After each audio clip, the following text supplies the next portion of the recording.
Hi, thanks for joining us. I'm Lakshman, a foreign correspondent and associate editor at The Hindu. Today I'm going to be walking you through the UK general elections, which are coming up on July 4th. The Rishi Sunak-led Conservative government is looking at the prospect of a massive defeat.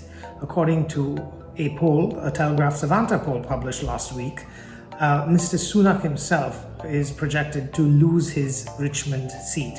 This will be a first for a sitting Prime Minister.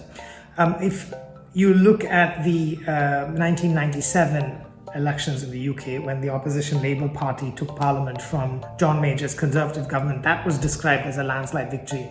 According to several polls, what is expected on Thursday is going to dwarf what happened in 1997. So on the one side you have the Conservatives, the other main party fighting the elections is the Labour Party, which is headed by Keir Starmer. Now the Labour Party has been consistently leading the Conservative Party by around 20 points in polls. There are several MRP polls that have been published recently. MRP stands for multi-level regression and post-stratification, and I'll try and include a link so you can look into that a little bit more. Like all polls, please also read the health warning. Poll predictions are to be taken with more than a pinch of salt. Having said that, the polls are consistently predicting a sizable majority for Labour. For example, a YouGov MRP poll conducted in the last week of May predicts that in the 650-seat Parliament, the House of Commons, the Labour Party is projected to win 425 seats, the Conservatives 108 seats. An Ipsos MRP poll conducted between the 7th and 12th of June gives Labour 453 seats and the Conservatives 115 seats. An Economist MRP poll conducted over a longer period of time between May 30th and June 21st predicts 465 seats for Labour and 65 seats only for the Conservatives. So regardless of which poll you're looking at, and even with their margins of error, you're looking at a sizable victory for the Labour Party. Now, it's not just the Labour Party and the Conservatives, though those are the two main parties. You also have the Scottish National Party, the Liberal Democrats, and you have Reform UK, which is Nigel Farage's party. Nigel Farage was the leader of the Brexit movement, and he has decided to run for elections from Clacton, a seaside town on the east coast of England. His party, Reform UK, is right of the Conservative Party. It has a nativist platform. It is strongly anti-immigration, and it's predicted to take a handful of seats, 3 to 5 seats, according to several polls from the Conservative Party. So what are some of the major battle lines between the two parties? Well, one is tax, the other is borders and immigration. So the Conservative Party considers itself the low-tax party, the tax-cutting party. Nevertheless, Britons have experienced the highest tax burden under the Conservatives that they've experienced in decades. So going forwards, following some recent tax cuts, the Conservatives have said that they're going to further cut the national insurance tax. This is a payroll tax, so it's money that's taken out of your monthly paycheck if you're in the UK. They're also going to reduce the national insurance tax to zero eventually for entrepreneurs.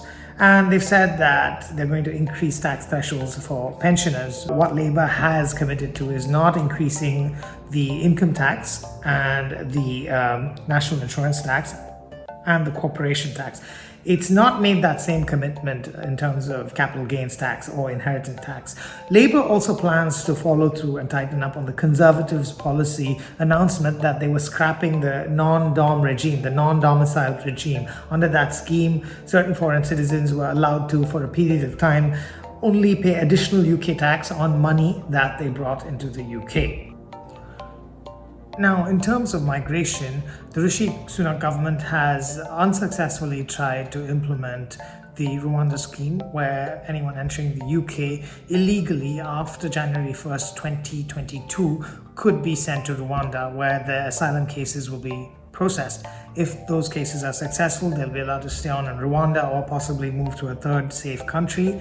If they're not successful, they'll be returned to their home countries but they will not be allowed to come back to the UK and have their cases processed again. Now, the scheme has been opposed widely on several grounds. Firstly, on compassionate grounds, the argument has been it's not safe to send people to Rwanda. Second, on legal grounds, that it's very dodgy in terms of international law and probably illegal. And third, in terms of practicability. Basically, the government has identified some 5,700 migrants to deport to Rwanda, but it also admitted that it had lost touch with more than 3,500 of them. The scheme with Rwanda is also costing hundreds of millions of pounds. Now, Keir Starmer has said that if Labour forms the next government, they will end this scheme. They will use that money, the hundreds of millions of pounds, to build a border security command. And that will help smash the criminal gangs. The word smash is Keir Starmer's word. He used to be a public prosecutor, and he believes he can work with European countries to disrupt the criminal gangs that are bringing people in boats from France across the English Channel into the UK. Now, the Conservatives, if they come back to power, have also said that they will introduce an annual cap on legal migration. Indian citizens apply for a number of visas to come to the UK, and if the next government is Conservative and they implement this plan, Indian citizens could be affected by it. Finally, there are also some differences in the environmental policies between the two parties. Both parties have, however, committed to sticking to net zero by 2050. The Labour Party has said it will not issue any new licenses in the North Sea for drilling oil and gas. They also want to start a company called Great British Energy to make Britain a clean energy superpower. Some of the environmental policy differences are more on paper than in reality. Finally, with regard to foreign policy, we're going to take a deeper look at this foreign policy with regard to India, if there's a new Labour government, with regard to the European Union, with regard to China. In a few minutes, we'll be talking to someone and discussing this in some depth with them. Before we do that, I want to bring you up to date on what's happening and what's happened in the last few days. So on Wednesday night, Prime Minister Rishi Sunak and Labour leader Keir Starmer had an acrimonious final televised debate. This was on Wednesday, June 26th. They argued loudly over migration, taxes, welfare, and also gender. Now, gender is the dimension along which Britain's culture wars are currently manifesting.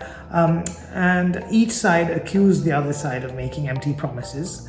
The battle cry for Mr. Sunak was "Don't surrender." That's their campaign line since the debate. Don't surrender your finances to the Labour Party. They will tax everything. You name it, they will tax it. That was the message from the Prime Minister and the Conservatives. And Labour's message has been, through the past many months, a one-word message: change. The Conservatives have been in power for 14 years. It's time for change. Many things are not working.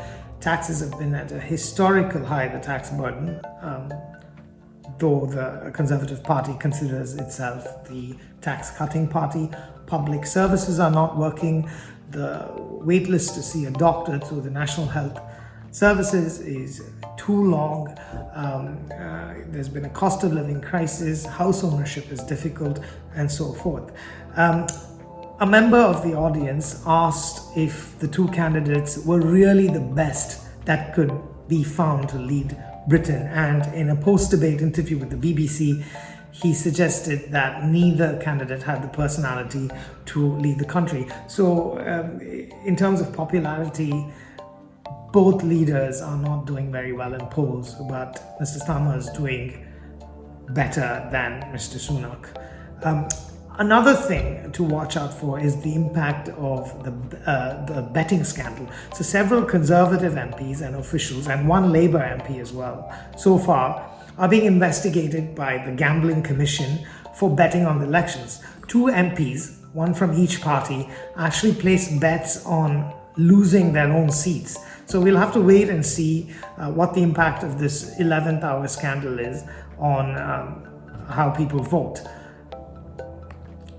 I spoke a little earlier to someone who can help us think through these issues, to Professor Anand Menon, who is a professor of European politics and foreign affairs at King's College, and he is the director of the UK in a Changing Europe, which is a think tank hosted by King's College. I spoke with him to help us understand more about the party's prospects, their programs, especially Labour's foreign policy, since we're expecting Labour to form the next government, and also Mr. Sunak's political future.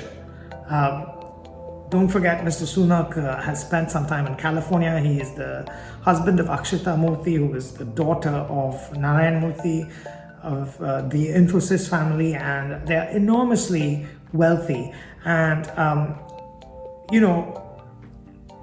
if projections that he will lose his Richmond seat are realized, it begs the question, what happens to his future? He has promised to not go back to California and to serve the UK, but if he loses his seat, then I think, that opens up the field of possibilities for him. This is something we'll be discussing as well. Let's listen in.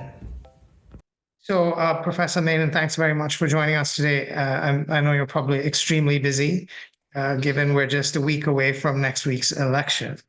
So I'll jump right into it. My first question is, what are we expecting in terms of turnout this year relative to the past few elections? And historically, is there a statistical relationship in the UK between turnout and the prospects for the incumbent? I don't know of any relationship between turnout and incumbency, to be honest, but I think on balance, we would expect turnout, I think, to be low this time. I mean, there are two things that tend to militate in favour of a low turnout. One is people thinking that it's a foregone conclusion and everyone is convinced that Labour are going to win. And the second is when people have a sense that there isn't that much difference between the big two parties, that tends to drive turnout down as well. Now, it's very, very hard to predict because the counter argument is there's so much anger against the Conservative Party that people who don't normally vote will go out to register their discontent. So we're never certain until the day, but there are reasons for thinking, I think, that turnout will be low. Okay. And Prime Minister Rishi Sunak has the worst approval ratings, according to some polls, since 1979. A Telegraph Samantha poll last week suggested that he would not even win his own seat. He's promised to not jump ship and move back to California. So how does Mr. Sunak's political future look if he loses his own seat? Well, I think a cynical approach to that question would be to say he might be quietly relieved if he loses his seat, because then he doesn't have to honour his pledge to stay in Parliament for the next 5 years. Most people I've spoken to seem to think it's very, very unlikely that if he wins his seats, he will stay in Parliament, or if he does stay in Parliament, that he will attend Parliament very often at all. But we'll have to wait and see. But of course, if he does lose his seat, then he's spared that difficult decision.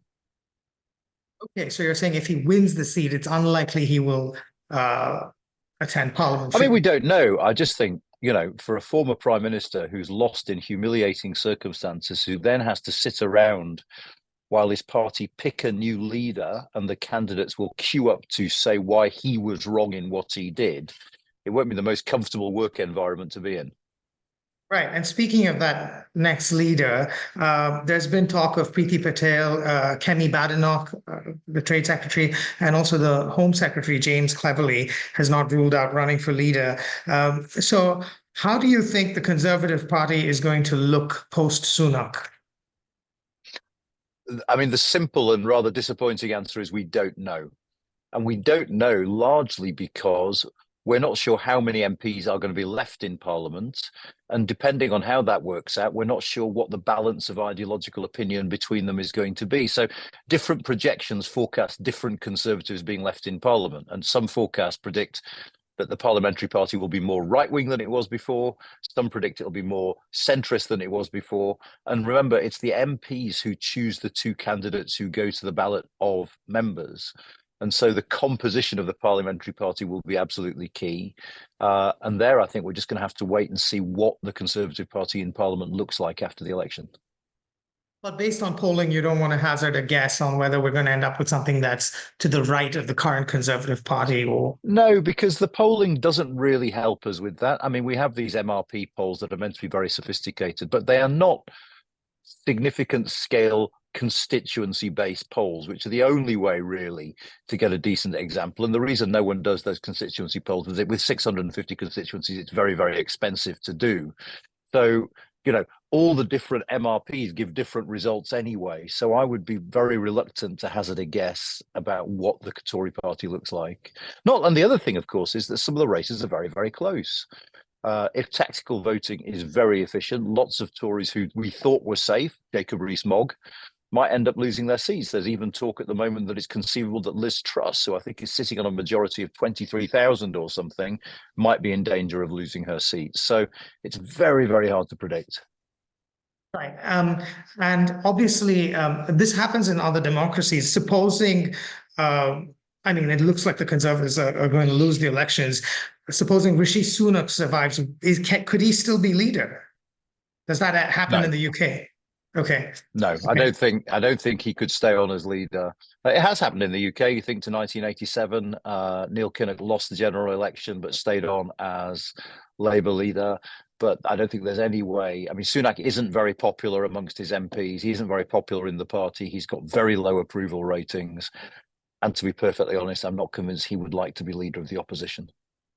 Okay. And moving on to Nigel Farage, and for those tuning in who aren't familiar who this person is, Nigel Farage is the leader of the Reform UK party. It is, I think it can fairly be called a nativist party, the strong anti-immigration line, for instance. Reform UK is projected to pick up a handful of seats from the Conservatives. Nigel Farage is the godfather of the Brexit movement, if you will. In a sense. So Priti Patel has ruled out the possibility of Nigel Farage rejoining the Conservative Party at some point. So two questions for you. How do you see the dynamics? Is the Reform Party here to stay? Are they going to be a consistent force contending for votes for competing for votes with the Conservatives? And B, how is their support spread across the UK? Okay, well, the first thing to say is one of the trends we saw before the Brexit referendum was a steady decline in the vote share of the two big parties, Labour and Conservative. And UKIP, which was a forerunner of reform, was one of the beneficiaries of that. So in 2015, UKIP got almost 4 million votes. We'll see if reform do better than that 4 million votes or not. But it does seem to me that this is going to be another election where the vote share of the two big parties is going to drop and where other parties are going to do well. So I think Reform are here to stay, unless, and this will depend on a lot of things we can't predict, it is conceivable, there's been a lot of talk about the fact that if Nigel Farage wins a seat in Parliament, he might consider jumping ship to the Conservatives because he wants to be a Conservative rather than in Reform, because the Conservatives are a bigger brand, better databases, better voter tracking and things like that. Now, a lot of politicians in the Conservative Party have come out and said that Nigel Farage cannot join the Conservatives. Again, we'll have to wait and see what the Conservatives look like after the election. It is conceivable just about that Reform get a bigger share of the vote than the Conservative Party. Though because the Reform vote is pretty evenly spread across the country, they're not going to get many MPs at all. I talked about 2015 when they got almost 4 million votes. They only got one MP. This year, I think the highest projection from the MRPs for Reform is 6 seats, and I'd be surprised if they got as many as that. And that's also partly because of the first past the post system, and you described how their votes. It's entirely because of the first past the post system. So if you take an easy comparison, in 2015, UKIP got 4 million votes and 1 MP because their vote was evenly distributed across the country. The SNP got just over, the Scottish National Party got just over 2 million votes, and I think 55 MPs because their vote was heavily concentrated in Scotland. Okay, I want to move on to foreign policy questions and the Labour Party, assuming they're going to form the next government. In their manifesto, it says Labour will build and strengthen modern partnership with allies and regional powers. We will seek a new strategic partnership with India, including a free trade agreement, as well as deepening cooperation in areas like security, education, technology, and climate change. Now, David Lammy, the Shadow Foreign Secretary, spoke on this a few days ago. He said a trade deal is the floor, not the ceiling, with the relationship with India, and Labour is looking at a reset in its relationship with India. Some of that has already started. The Indian High Commissioner also spoke at an event a few days ago, and he said asking for visas is not India's number one priority in terms of a trade deal. Having said that, my question to you is, will Keir Starmer, the Labour leader, have more bandwidth to negotiate a trade agreement with India because his hands are less tied, say, in terms of immigration, and perhaps he has less to prove in terms of exercising post-Brexit freedoms, which is the Conservatives, had they struck a trade deal with India, for example, would have said this is an example of a post-Brexit freedom. Yeah.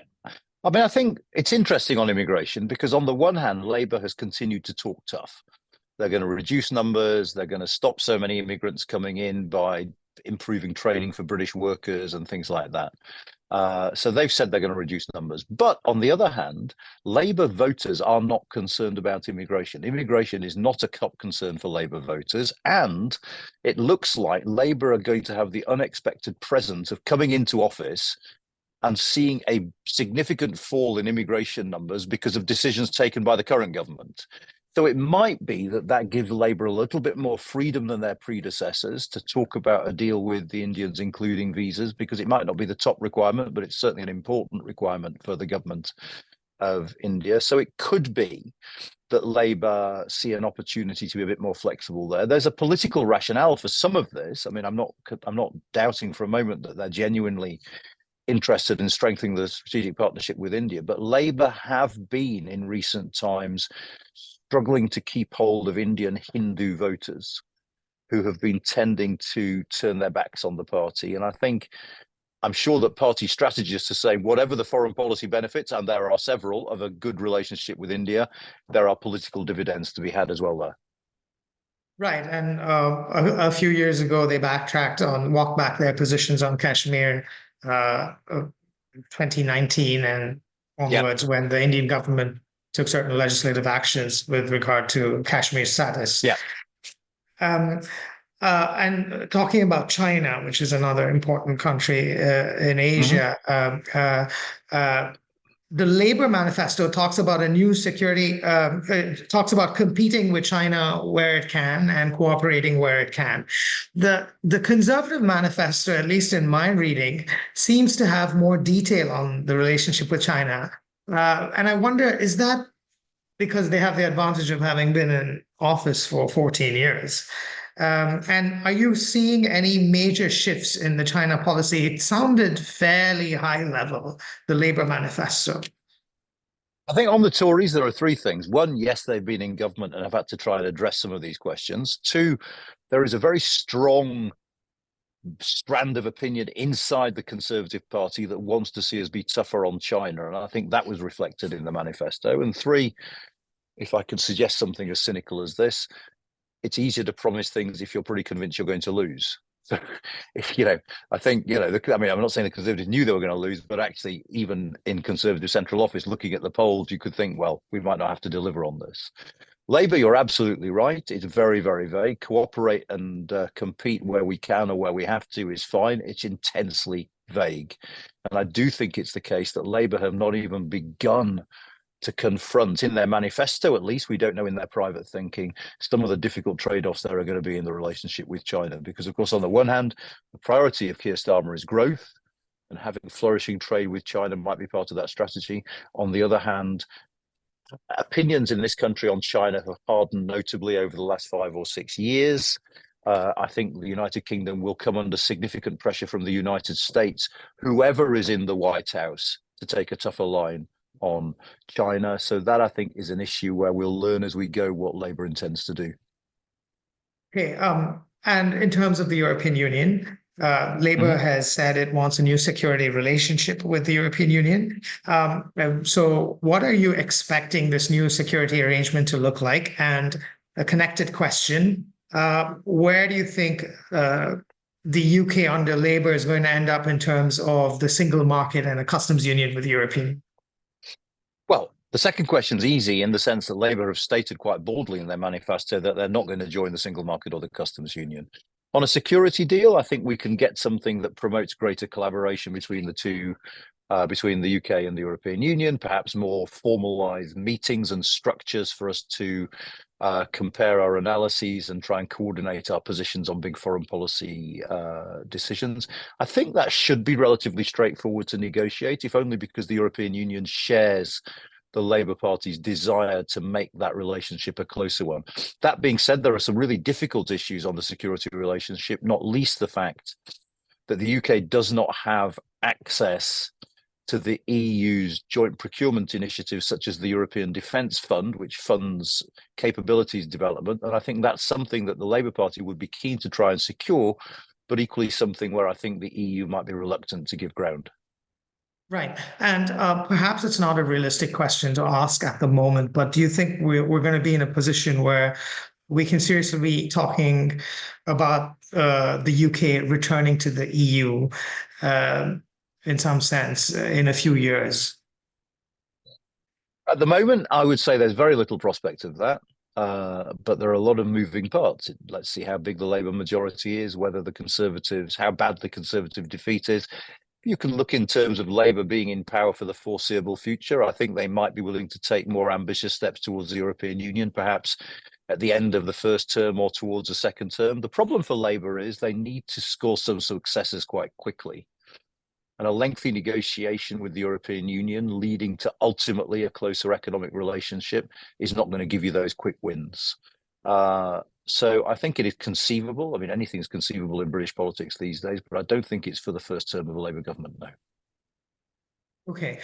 So how do you think, where will we see these quick wins? Well, it's very hard to say. I noticed that Keir Starmer overnight has said that his target is for 2.5% growth. I think everyone in this country would love to see 2.5% growth, given that the forecasts are for something like 0.5%. The problem is that Labour have been quite vague about where that growth is going to come from. We've got some initiatives that they seem to be talking about, like overruling planning restrictions so we can build more houses. That will be a sensible first step. But it is very hard on the surface from what Labour have seen to detect practical ways in which they might be able to achieve that 2.5% growth. Not least because growth has been problematic across Western Europe. This isn't simply a UK problem. Right. Another foreign policy question. Keir Starmer was criticized at least a few months ago for his position in the Israel-Gaza conflict. And we heard at the Foreign Press Association, perhaps it was from you or one of your colleagues, that some of his current positions are a reaction to him wanting to distance himself from his predecessor, Jeremy Corbyn's positions.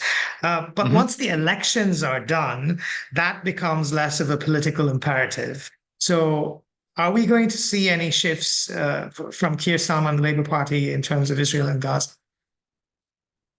Very hard to know. On both Israel and Gaza and Europe, what will be very, very interesting is that the government will face significant pressure from its own side to move further and faster than they have seemed willing to do to date. And one of the things we don't know is how well the leadership will cope with those pressures, whether they'll succumb to them, whether they'll stand up to them. Those are things we simply don't know until we see the new government in action. I would say that whilst I think Keir Starmer misspoke in that LBC interview about whether Israel was respecting international law, so I think he probably went further than he intended. I would hazard a guess he wasn't that upset about it afterwards, because at that point, the key message from Labour's leadership is we have changed. And if that involves upsetting some of your more militant supporters by saying, oh my God, these people are far too close to Israel, I think that's an optic that the Labour leadership would have taken, because their big project in the run-up to the election was to prove to the electorate that the Labour Party has changed. And there are a few clearer ways of doing that than turning your back on some of these sort of pillars of Labour policy. So so before we let you go, one last question. Over the next week, what are you looking at? What are you most interested in terms of a surprise that could happen with the elections or any other aspect of it? What are you following most closely? I mean, the polls have been consistent for well over a year and a half now. So actually not much is changing in terms of public opinion. I think the big story to watch at the moment is this gamble gate, as they clear it, this crisis over MPs or candidates betting on the timing or the outcome of the election. A number of Conservatives and one Labour Party person have been caught out so far. If that spreads, I think that could have a massive impact on this election, not least by reinforcing this sentiment that politics is broken, that the mainstream have failed us, and that might increase votes for party-like reform. But we're going to have to wait and see. I think that's the one wild card now. The last debate is tonight. It's hard. There's no more set piece occasions for anything to really happen.